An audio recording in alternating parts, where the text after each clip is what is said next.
Hey there, my name's Shannon, and let me tell you, my family's betrayal runs deep. After giving birth, I was abandoned by my husband, all because of my mother-in-law's control. But the worst part? When they saw me laughing with my twins on national TV, that's when the real shock hit. Why would someone you trust tear you apart like this? But here's the thing. This wasn't just a bad moment, it was a calculated move. Have you ever been betrayed by someone you thought would always have your back? How did you handle it?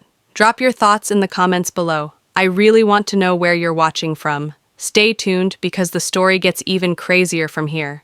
The television was on for background noise. I wasn't even paying attention at first, just another Saturday morning in Savannah, Georgia, with the twins chasing each other around the couch. I was sipping lukewarm coffee when my own laugh echoed from the TV. My hand froze mid-air. There we were. The twins, Leah and Hudson, climbed on me during the live segment for Raising Real, a parenting spotlight on resilient moms. I hadn't expected them to air it so soon. I hadn't expected him to be watching. But across the country, in his gleaming Manhattan office, Braden Montgomery saw it too. His past, me, beaming, alive, and very much not erased. I imagined his world cracking along its polished edges. My son's giggle. My daughter's arms around my neck, my voice saying, "You don't need perfection to raise good humans." Live, national, undeniable. 16 months ago, that man stood in the corner of my hospital room like a ghost who never wanted to be summoned. I remember the sterile chill of the room and the unnatural stillness after the epidural wore off. The twins had just arrived, still hooked up to monitors, and I was trembling from the exhaustion. He didn't hold them. He didn't kiss me. He whispered, "I can't do this," and walked out, like we were a bad deal he regretted signing. He didn't call. No emails. Not even a text to ask if the babies had names. The man who once spent hours drafting our future vanished into silence colder than the IV drip still pumping into my arm. But silence can only hide so much. What Braden didn't know, and what most people still don't, is that he'd left long before that hospital room. I found the contract 2 weeks later, stuffed in a drawer at our old lake house. The legal language was slick, but its heart was rotten. A pre-negotiated divorce transition agreement, crafted by his mother's lawyers, in exchange for his inheritance share of the Montgomery estate. In short, my marriage, my children, my body's trauma were traded for a title deed and a corporate board seat. I stared at the signature, his, and realized I'd been nothing more than collateral. I didn't scream. I didn't collapse. I packed a bag for the twins, left our ring of suburban lies, and moved into a rented duplex with peeling paint, but enough light to remind me I still had choices. My hands were full with bottles and burp cloths, but my mind, it sharpened.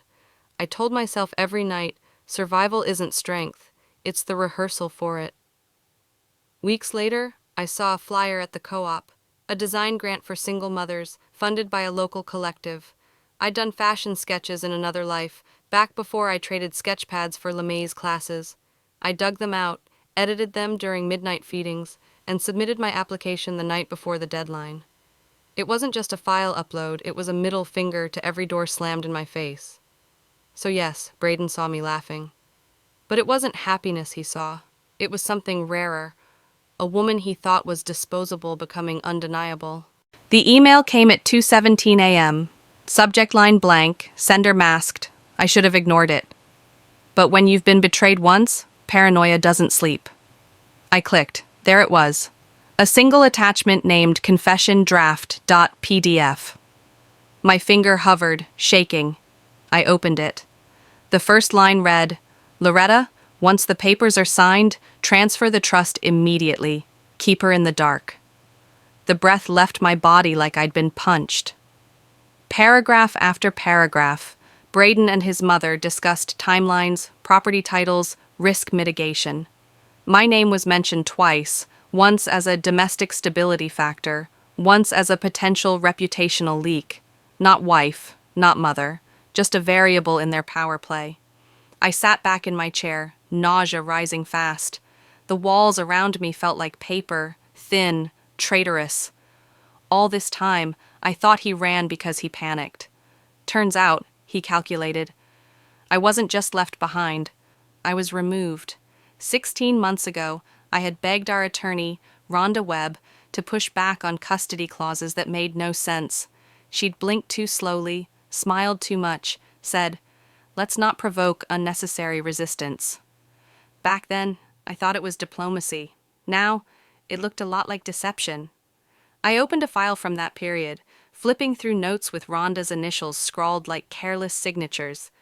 Then I found it, an old news clipping. Rhonda receiving an Executive Council Award from Kane Holdings. I nearly laughed. Of course, Kane Holdings was Loretta's weaponized philanthropy machine. They groomed loyalty, rewarded silence. Rhonda didn't represent me. She handled me. Had I ever had a real ally? I closed the file and sat very still. The kids were asleep upstairs. Outside, a train moaned in the distance like some long-buried warning just now catching up to me. I wasn't angry yet. Not exactly. Just cracked open. I kept replaying memories I'd buried under the noise of motherhood, calls Rhonda never returned, the smug way Braden had said, "You'll get what's fair."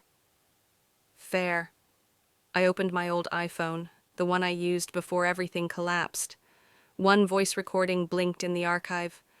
Last saved message from Rhonda, 2 days before she vanished from my case. I hit play. "Shannon, I need to step away from your file for a few days. There's too much exposure. Loretta said no paper trails. Delete this after listening." A pause. In the background, faint but clear. Make sure she doesn't ask questions. I stared at the wall, the shadows stretching long in the soft hallway light. I hadn't imagined it. This wasn't a mess. It was a map.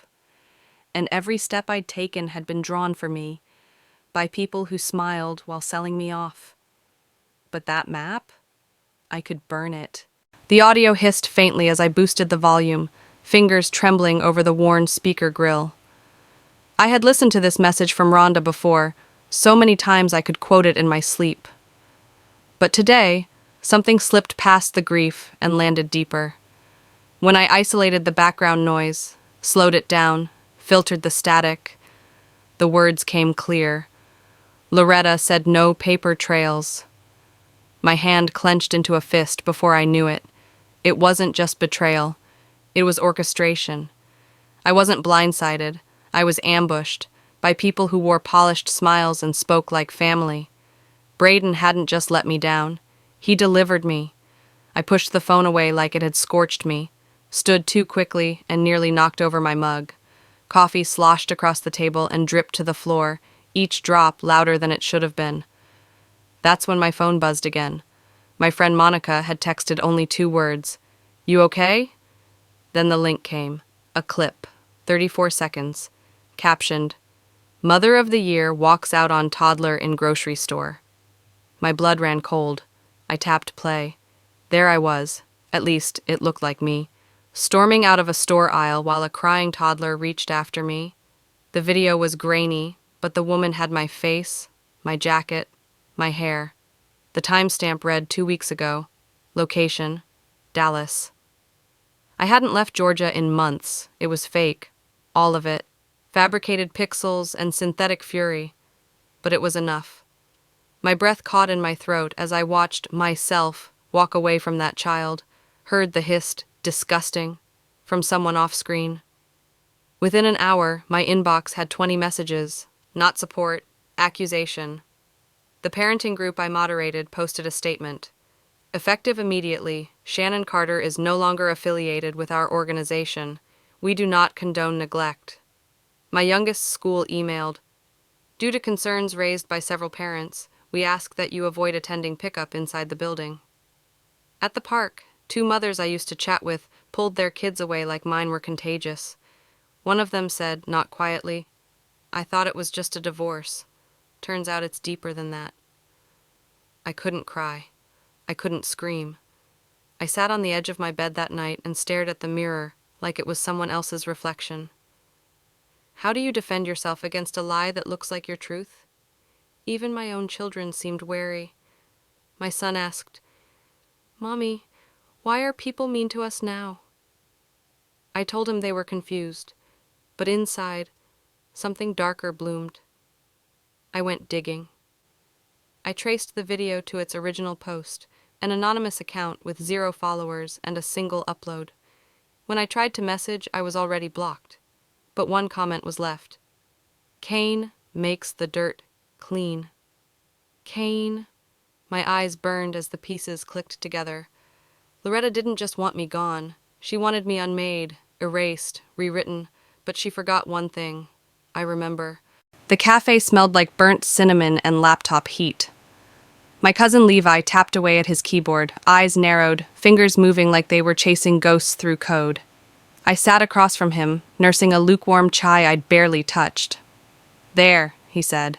Found the IP origin of the video's upload. Wanna guess? Not really. He turned the screen. The logo on the landing page hit me like a fist wrapped in satin. Cain Children's Fund, a registered nonprofit. Their entire media server cluster links to the file tree where your deepfake was rendered, he added. They didn't just upload it, they engineered it. Cain. Loretta's charitable front, the one she used to smile about at fundraisers like it was her personal mission from heaven. I leaned back, chest tight. So the machine that broke me was paid for by donations in God's name. Levi didn't speak. He didn't have to. Later that night, I got an alert from a business gossip feed I never subscribed to.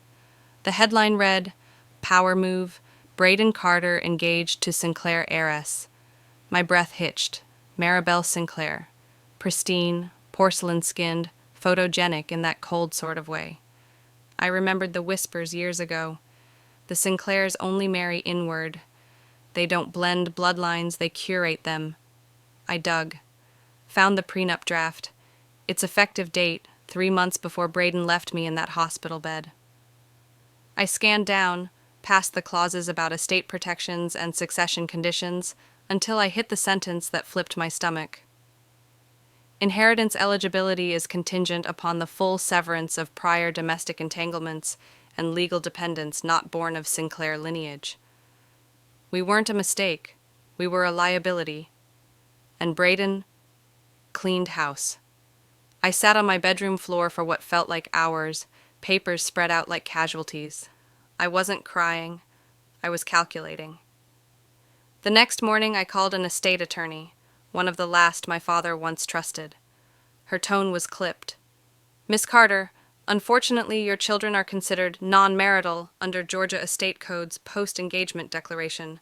They hold no legal claim unless Braden includes them in writing. And if he doesn't? Then the assets default to the new legal heir structure. I'm sorry. Sorry. That word was starting to feel like spit on my cheek. We were his future once. Now we were just legal clutter. I went back to the files, rifling through scanned deeds and trust revisions like a woman possessed. I paused when I saw it, a notarized record tied to Maribel's inheritance eligibility. It mentioned a dependent female child with the exact same birth date as my daughter, but not her name. I stared at it, felt the edges of my sanity pull tight.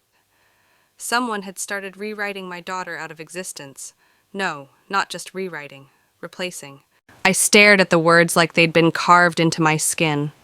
No recognition of offspring from previous unions. My lawyer tapped the document again, as if I hadn't read it right the first time. It's airtight. Your children have no legal claim, not to his estate, not even to his name. I couldn't breathe. My heart didn't break. It detonated. It was more than erasure. It was deletion. They'd written my babies out of existence with clean lines and calculated signatures. I pressed my fingers against the glass of her office table, grounding myself, because if I stood up now, I wouldn't stop walking until something shattered. Who drafts something like this? I asked, voice brittle. She didn't answer. I did. Someone who sees blood as business. I left before I could cry. Later that evening, I dialed Corey. He used to run a finance blog that Braden once tried to silence with a lawsuit. If anyone would know where the bodies were buried, financially speaking, it was him. Corey didn't waste time. You're gonna want to see this, he said over Zoom, dragging a folder labeled Shellen Docs into view. Wire transfers, obfuscated transactions. Kane Children's Fund wasn't just a puppet, they were laundering money through fake initiatives to tax havens, dozens of them, all under the guise of global youth equity. They used orphans to wash sins, I muttered. He nodded grimly. And Braden sits on the fund's advisory board. I closed the laptop and sat in the dark for hours, the silence growing teeth. This wasn't just my war anymore. It was bigger, colder. This was a machine, and I'd just found the gear teeth. 2 days later, I demanded a meeting with Braden, not a phone call, not a memo, a face-to-face reckoning. He declined, sent an assistant instead. Some kid with glossy shoes and a pre-written script about legal exposure and ongoing estate adjustments. I barely heard a word. He signed away our children like they were typos in a contract, I said, standing in front of the assistant, daring him to look up from his clipboard. He didn't. Tell him, I whispered, the ghost he buried knows how to dig. That night, someone rang my doorbell and vanished. All they left was a plain white envelope. No return address, no stamp. Inside, copies of Braden's prenup pages, signatures, 2 on each line. One of them, not his. I'd memorized Braden's handwriting like a second language, its sharp angles, its confidence. This was too neat, too careful, forged or forced. I held the paper like it was a blade, because it was, not in ink but in implication. They didn't just try to erase my children. They may have forged the law to do it. The parking lot smelled like wet concrete and old gasoline. Rain tapped the windshield in jittery fingers as I watched the figure approach. Hood up, shoulders hunched, nerves spilling with every cautious step. He slid into the passenger seat without a word and handed me a USB drive, shaking so hard I could hear the metal rattle in his palm. If I die tomorrow, he whispered, at least someone knows. I didn't ask his name. He didn't offer one. What mattered was the truth he carried, truth I could no longer afford to run from. Later, under the dull kitchen light, I opened the drive. Screens bloomed with spreadsheets, internal memos, and wire logs. They weren't just laundering money through the Kane Children's Fund. They were weaponizing narratives. Donor dollars funneled into PR firms that pushed smear campaigns, paid influencers, fabricated testimonials, and every approval trail led to Loretta and Braden. I sat there, numb, listening to the hum of the refrigerator like it might drown out the roar rising in my chest. He didn't just leave me. He tried to erase me with a receipt. 2 nights after, I got a text from Marshall, one of Braden's college friends I barely remembered. You need to see this. He'd want you to. He handed me a leather-bound journal, the edges brittle from years of being unopened. Braden's handwriting was unmistakable, slanted, clipped, exact. It started ordinary, student loans, internship drama. Then halfway through, it shifted. 16 years ago. Loretta booked the appointment without asking her. We were 17. Her mom cried more than she did. I sat in the hallway while it happened. She bled alone, and I watched the news on mute. She said it didn't matter, but I stopped sleeping. The pages trembled in my hands. He hadn't just been cruel, he'd been broken, and I'd worn the face of the woman who broke him. I wanted to forgive him. I almost did. Then I turned to the last entry. No matter what I do, she'll never be enough for them. But if I lose them, I lose the name. Them, the Sinclairs, the inheritance, the game. I placed the journal beside the USB and the forged prenup on my basement corkboard. The wall was growing, names, timelines, connections all strung in red thread like the conspiracy thriller my life had become. But it wasn't fiction. I stared at it and whispered, I'm not just someone's ex. I'm their reckoning. Then came the knock. I froze, opened the door. No one, just a blank envelope. Inside, a photo, not of me, not of the kids, a building, Kane Holdings headquarters, circled in red, game on. Julia's hands trembled around her coffee cup. The clink of ceramic against saucer was louder than it should have been in that quiet Houston cafe. I stared at her, every ounce of warmth between us calcified into something cold and sharp. I didn't want to be part of it, Shannon, but I couldn't stop it either. She looked older than I remembered, tired, thinner, not from age, but from carrying something that never belonged to her. You knew. My voice didn't rise, didn't break. It cut. Julia nodded. Loretta paid the hospital's board, the birth registrar, even the nurse on duty. They flagged your file restricted. I was told to stay away or I'd lose my job. And then Kane Holdings started sending people. I swallowed down the scream, clawing at my throat. I trusted you with my baby's first blanket. You let them erase him. She cried. I didn't. The next morning, I walked into the Vital Records office with the kind of calm that makes people uneasy. A clerk in a teal cardigan guided me through a maze of file drawers until she pulled out the envelope. The certificate looked almost identical to the one I had, except for one thing. Where Braden's name should have been, there was a dash, a goddamn dash. Why? I asked. The clerk glanced around before leaning closer. It was a special request from someone high up. I didn't thank her, I just left. I didn't cry. I drove. Hours later, I sat across from a retired nurse in a sun-faded bungalow on the edge of town. She had kind eyes, but a sharper memory. I remember your daughter. She had a strong cry, like she wanted the whole world to know she was here. And the certificate? I asked. I signed it. Braden's name was there. Clear as day. So what happened? Her gaze dropped to her lap. The hospital said those files were lost in the flood that hit the archives room 2 years ago. You worked that floor, I said. The flood didn't reach the 4th floor, she whispered. But your truth drowned anyway. I got in my car and screamed. This time, I let it rip. Back home, a thick envelope waited in the mailbox. The Kane Holdings logo embossed in silver. Inside, a cease and desist letter, accusations of defamation, threats of a lawsuit if I didn't stop digging, stop speaking, stop remembering. Number I folded the letter, placed it on my corkboard beside the forged prenup and the USB. They wanted a war. They had one. The rain hit the windshield in staccato bursts, as if trying to erase the world outside. I sat in the driveway of my parents' home, the house I had grown up in, my fingers gripping the steering wheel until they ached. Inside, I knew my mother was waiting. After months of silence, her voice had cracked on the phone. They're threatening us, Shannon, she had said.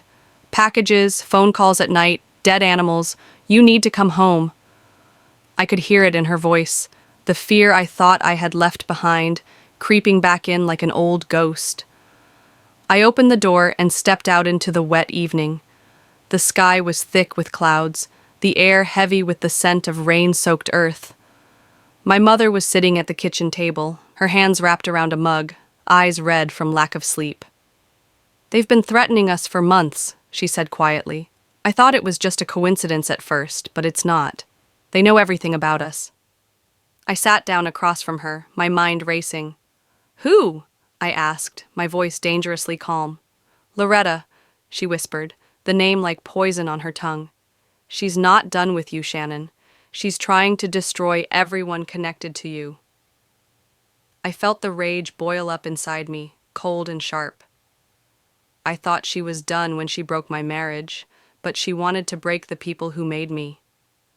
My mother nodded, her hands trembling. Your father, he's been fired. I blinked. What? From his job, 32 years at the factory, gone. They fired him last week. He's been replaced by someone who knows someone higher up. It's all tied to you, Shannon. You speaking out, the charity, the lies. I stood too angry to sit. My father, broken in ways I hadn't imagined, his years of work erased, just like that. I stormed out the door and back into my car, heading straight to the office. I needed answers. I needed to see it with my own eyes. In the sterile, fluorescent-lit room, the clerk handed me the pink slip. It had Braden's signature at the bottom, but it was the name below his that made my blood run cold. A Kane Holdings board member. I felt something inside me snap. Kane didn't just cut his salary, they severed his identity. Later that evening, after another round of phone calls and dead ends, I found myself standing outside a large, luxurious building, Kane's headquarters. The charity gala was in full swing inside, the kind of event that was supposed to make the world believe they cared. It was all smoke and mirrors. I wasn't invited, but that didn't matter anymore. I marched into the ballroom, feeling the heat of the moment rise inside me. Everyone turned to look, but their faces didn't matter. I wasn't here for them. I was here for the truth. I walked to the front, holding the original birth certificate in one hand and the flash drive containing everything, the lies, the secrets, the corruption, in the other. The room went silent. I stared at Loretta, her smug face frozen in surprise. "You thought you could erase me," I said, my voice loud enough for everyone to hear. "But you're wrong. I'm not someone's ex. I'm their reckoning." The soft morning light filtered through the curtains, casting long shadows across my new home. It had been weeks since that confrontation at the gala, and the world had continued to turn, indifferent to the chaos I'd unleashed. But this morning felt different. The weight of everything that had happened still pressed down on me, but there was also something lighter, almost like a breath I hadn't realized I'd been holding. I sat at the kitchen table, the newspaper spread out before me, the headline blaring the news I'd been waiting for. Braden's disbarment. Loretta's formal charges for charity fraud. A part of me wanted to feel triumphant. After all, justice had been served. But the sting of everything lost, everything that had been taken from me, still lingered. I glanced at the clock, my thoughts drifting to the years I'd spent trying to please a man who could never love me fully, never understand the depths of what I'd sacrificed. And for what? To be written out of existence? To be reduced to a footnote in someone else's game? Winning isn't always triumph, I muttered to myself, tracing the rim of my coffee cup. Sometimes it's just not bleeding anymore. A sudden knock on the door broke the silence. I wasn't expecting anyone, but when I opened it, there was a plain envelope waiting on the doorstep. I hesitated for only a moment before I tore it open. A letter from Braden, his handwriting. "Shannon, I know I can never undo the damage I've caused. I've been trying to make sense of the mess we made, but I don't expect forgiveness. I only wish for peace for you and the kids. I'm sorry." The words felt like sand slipping through my fingers. His apology was empty, an attempt at redemption that would never reach me. I didn't need his words. I didn't need his forgiveness. I crumpled the letter in my hand.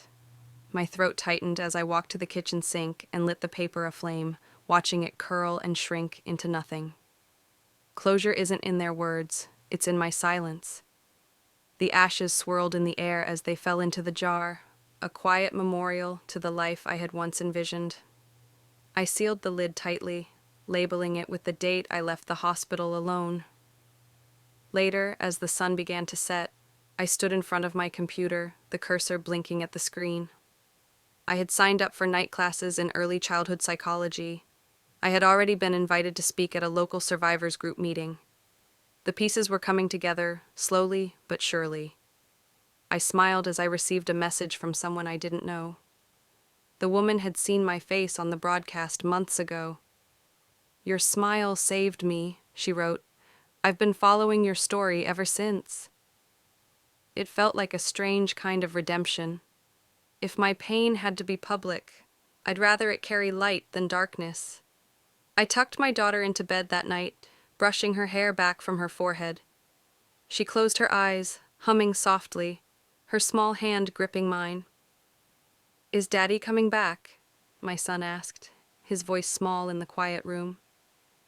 I paused for a moment, my heart aching for him, for the loss that still haunted us all.